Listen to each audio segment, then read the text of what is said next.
Humans have been harnessing fire for thousands of years.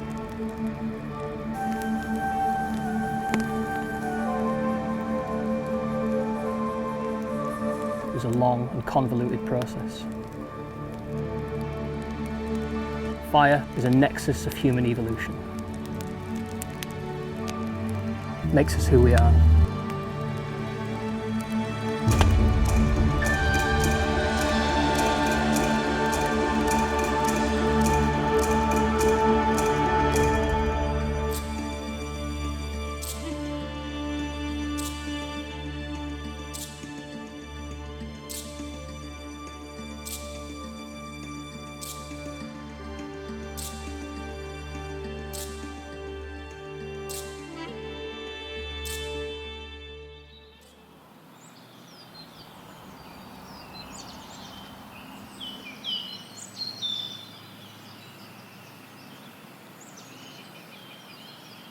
I actually arrived in evolutionary anthropology through the world of bushcraft, which was gathering with friends in beautiful woodlands like this and practicing these primitive skills.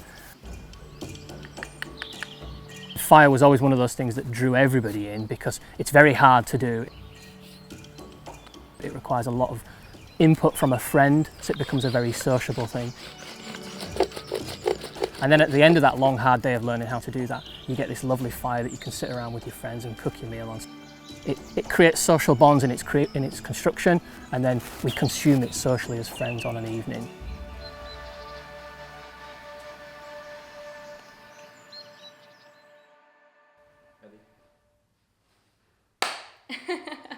We have a little clue, really. Some Australian hawks actually have an awareness of fire to the point that they will pick up a stick and then drop a burning stick somewhere else to create fire.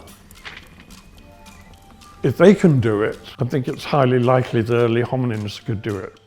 Once they could see there was an advantage to going with fire, moving with fire, then they might extend it to other places. And they might see that by holding a burning stick, they could keep it going and move it.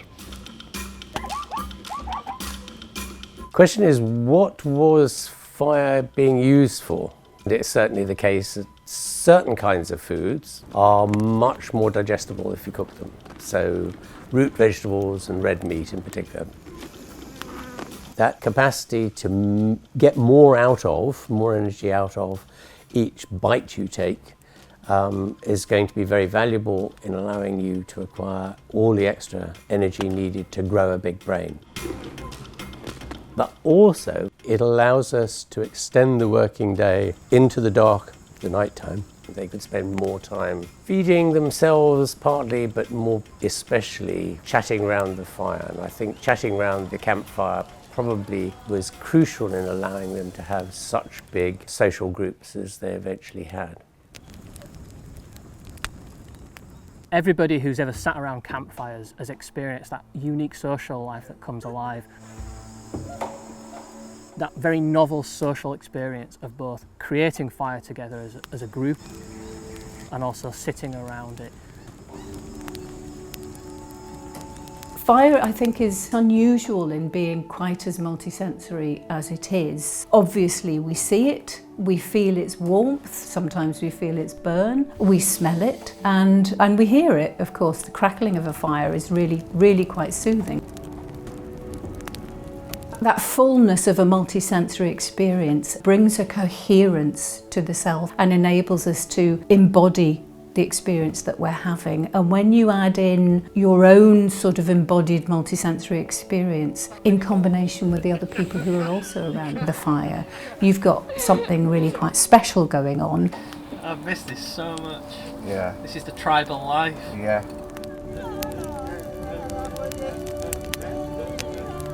One of the important features of firelight is precisely the fact that it's inconstant, so it's constantly flickering and the light levels are changing.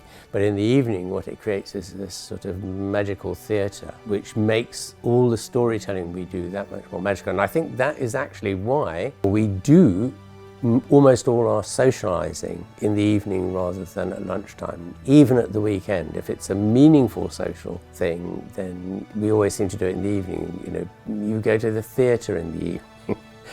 You go to the pub in the evening, it's just a different kind of atmosphere. I think that really just goes back to 400,000, maybe more, years of experience living our lives with fire.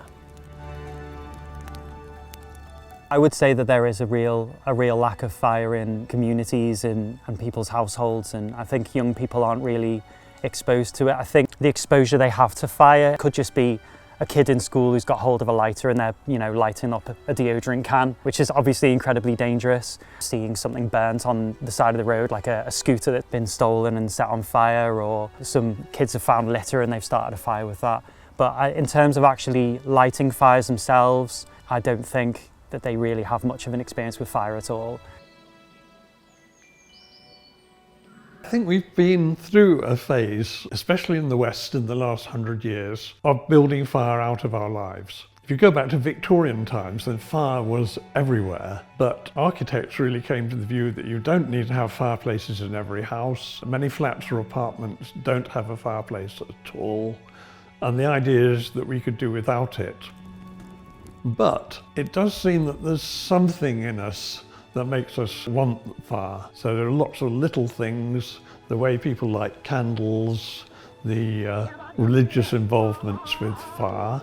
The most recent one in the last year or two has been that festival times like Christmas, people have discovered that they can run a fire on their television screen. And last Christmas, apparently, this was one of the most popular uses of social media.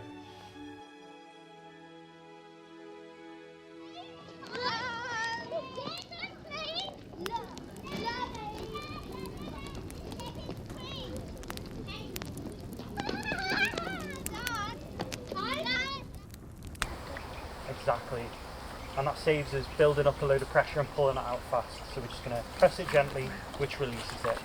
And when we're not using it, it goes right back in the sheath. Mallet goes in the dominant hand, and we're just going to position it so it's parallel to our torso. And we're just going to give it a gentle tap. And then you got a mallet, lovely, excellent. Excellent. That'll give you a nice area to work. Yeah, I've found a lot of positive outcomes from these sessions.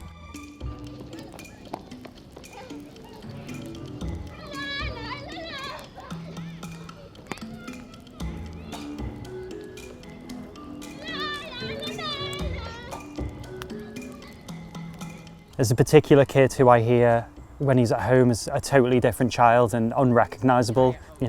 He's very kind of self-abusive.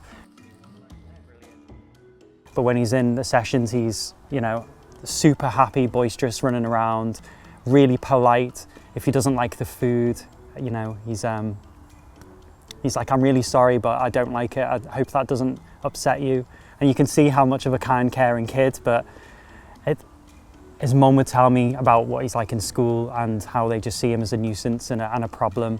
And it's just beautiful to see how just being in an outdoor environment with someone supporting and facilitating and meeting their needs and, reading their cues can have such an amazing impact, to the point that you wouldn't even think it's the same person that you're hearing about.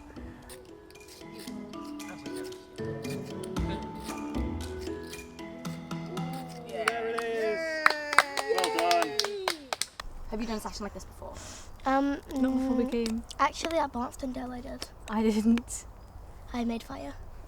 So how have you found doing this? It's fun. It gets gets melt out. Yeah, she's always in the house. 5, 6, 7. How does sort of sitting next to the fire make you feel? Like Warm. You never really see them ever. Yeah. You don't get to interact with fire much, and that is a shame. I enjoy being around the fire because it makes me feel like I'm part of nature. Brilliant, guys. Thank you so much. There is a generation of people who will never have experienced a real fire in the outdoors. This is why interventions like Forest School become so important. But what would they be missing by not having that? I think people who've experienced that will know what they miss. The young people themselves, and they're likely young people, aren't they, probably wouldn't know what they were missing. They would have no awareness of what fire does. But it's an absolute shame. It's hard to know where we're going with evolution, but I would say we haven't evolved beyond our need for fire. We're still biologically probably reliant on cooked food. It still integrates with almost every technology that we work with today. But more importantly, I still think it has a role to play in getting people to come together in a very special, focused space to be humans again.